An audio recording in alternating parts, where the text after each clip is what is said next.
고미네랄 소금에 관하여 아십니까? 소금은 우리의 건강을 좌우할 만큼 중요하고 특별히 소금 속에 미네랄 성분이 제대로 있어야 소금의 기능을 다할 수 있다는 것도 말씀을 드리려고 합니다. 질문 하나 드리겠습니다. 소금과 나트륨은 같은 의미입니까? 다른 의미입니까? 같은 의미가 아닙니다. 소금은 염화나트륨뿐만 아니라 해수 속에 여러 가지 염료들인 염화나트륨, 마그네슘, 칼슘, 칼륨을 포함한 80여 가지 미네랄을 그대로 담아서 만들어야 좋은 소금입니다. 바닷물의 영양소인 미네랄은 물고기와 해조류 등 바다의 생명체들을 살리고 사람의 건강을 위해서도 꼭 필요한 성분입니다. 그런데 문제는 이 미네랄의 대부분이 소금을 만들어내는 과정에서 사라지는 데 있습니다.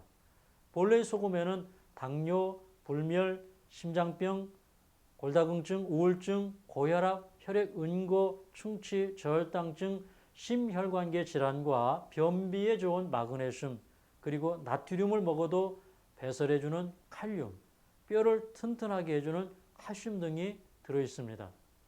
해양수 자연 그대로의 소금에는 미네랄이 얼마나 들어있을까요? 바닷물 1kg에는 염분이 35g이 들어있고 이 35g 안에 미네랄의 비율, 즉 염류의 비율은 항상 일정합니다. 염화나트륨이 77.7%가 들어있고 마그네슘, 칼슘, 칼륨 순으로 들어있습니다. 자, 표를 보시지요. 해수에는 염화나트륨뿐만 아니라 염화 마그네슘과 황산 마그네슘이 15.7%, 칼슘 3.6%, 칼륨이 2.6%가 들어있습니다.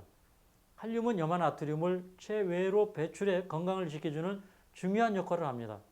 자연 그대로의 미네랄 소금은 우리 혈액을 알칼리화해주는 전해질 이온 역할을 해주는 마그네슘, 칼슘, 칼륨 등이 풍부합니다. 혈액의 산성화는 암과 질병을 유발합니다. 혈액의 산성화는 칼슘 부족과 골수의 부족을 불러오고 결국 골수에서 생성되는 백혈구, 림프구, 적혈구 등이 빈약해져 심각한 면역력 저하가 되는 것입니다. 그리고 많은 질병의 출발점은 변비인데 이 변비는 섬유질이나 수분의 부족으로도 오지만 마그네슘 섭취 부족으로도 생깁니다. 대개 변비는 마그네슘이 충분히 들어있는 소금물을 마시면 효과적으로 완화됩니다. 하지만 우리가 접하는 소금은 정제염은 약 99.8%가 염화나트륨입니다.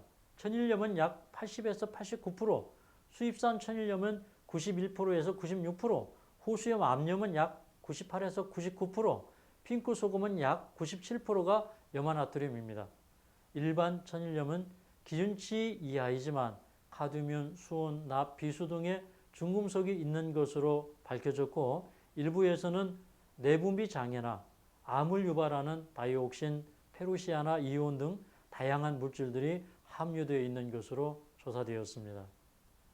염전에서 PVC 장판을 사용한 경우는 환경물질 DEHP가 나오는 것으로 확인되기도 하였습니다.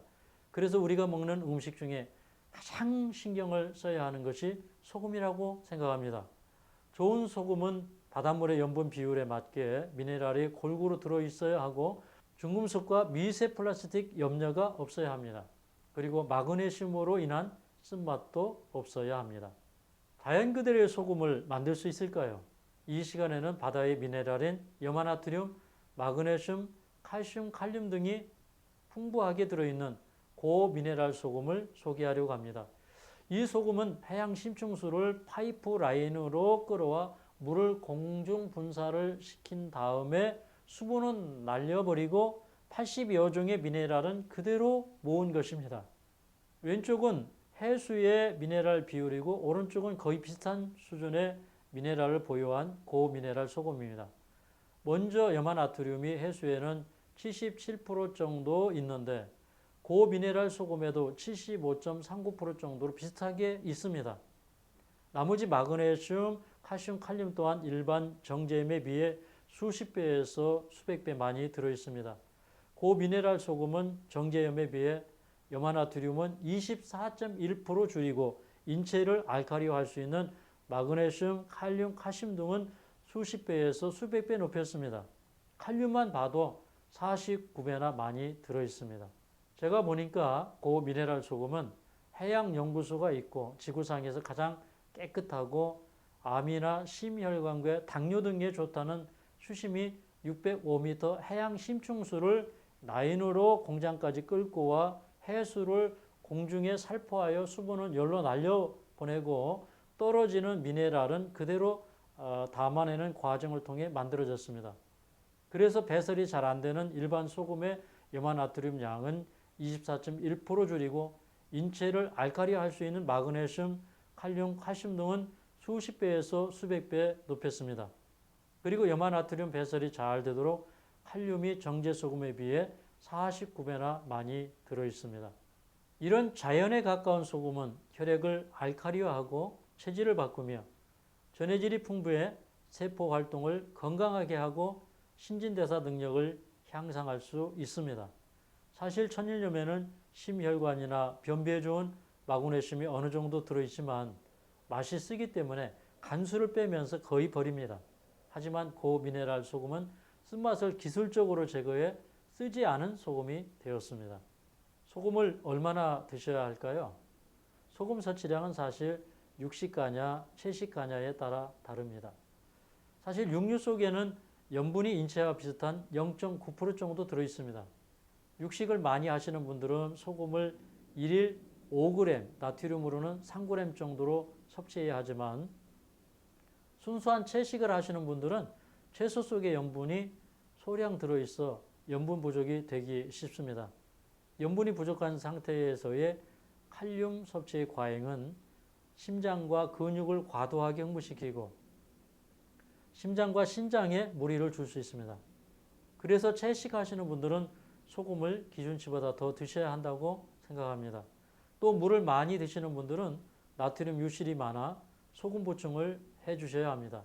이렇듯 개인의 소금 섭취량은 음식과 물 섭취량에 따라 다르기 때문에 여러분의 상황에 맞게 적절한 조절이 필요합니다.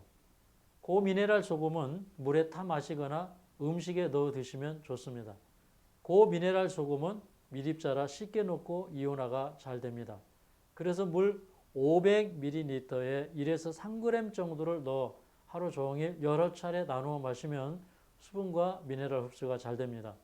여러 논문을 보니까 소금의 마그네슘은 인슐린 증가를 유도해 당뇨에 좋은 것으로 연구되고 있습니다. 또 우리 혈액의 염분 농도가 0.9%일 때 적혈구의 활동이 가장 활발한 것으로 연구되고 있습니다. 또 여러 연구에서 소금은 스트레스를 완화해주고 멜라토닌 호르몬 생성을 촉진하고 행복 호르몬인 옥시토신을 높여 잠자기 30분 전에 따뜻하게 드시면 숙면에 도움을 주는 것으로 발표되었습니다. 칼륨 섭취량은 많은데 나트륨이 부족하면 신장에서 염분 재흡수량이 늘어나면서 신장에 부담을 줍니다. 칼륨을 많이 드시는 분들은 상대적으로 염분 섭취량도 늘리지 않으면 신장이 배출해야 할 칼륨 배출량이 너무 많아져 신장에 치명적인 부담을 지우게 됩니다. 하지만 갑상선 기능 저하, 신부전, 간경화, 부신 기능 저하가 있는 분들은 소금 과다 섭취에 주의해야 합니다. 오늘 제 강의가 도움이 되셨다면 좋아요, 구독, 알림 설정도 부탁드립니다. 감사합니다.